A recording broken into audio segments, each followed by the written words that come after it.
Après avoir montré les muscles dans Le secret de la cité perdue et Bullet Train l'an dernier, Channing Tatum fait son retour au cinéma en 2023 avec Magic Mike Last Dance sous la direction de Steven Soderbergh.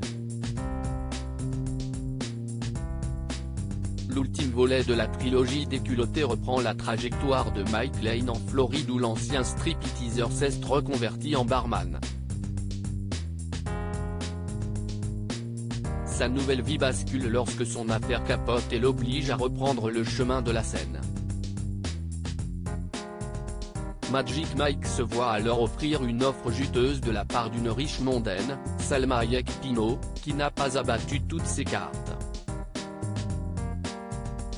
Promis dans les cinémas américains pour le 10 février prochain, cette dernière danse torride n'a encore aucune date de sortie officielle en France.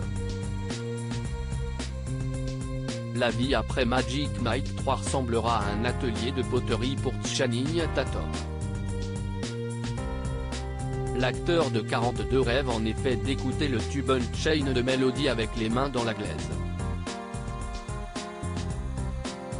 Cette scène culte nous renvoie au début des années 90 quand Patrick Swayze s'amouille, silhouette fantomatique, hantait sa femme Demi Moore, Molly Jensen, dans Ghost. En interview avec Vanity Fair, Channing Tatum révèle avoir fait l'acquisition des droits du film via sa société de production Free Association en vue d'en tourner un remake.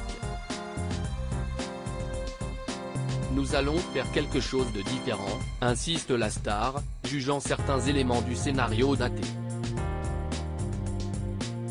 Je pense qu'il a besoin de changer un peu. On murmure déjà qu'il se réserverait le beau rôle. Avec ou sans mulet ?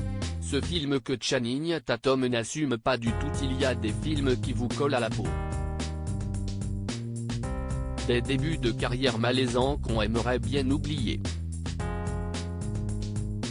Pour Channing Tatum, cette casserole s'intitule G. I. Joe, le réveil du cobra.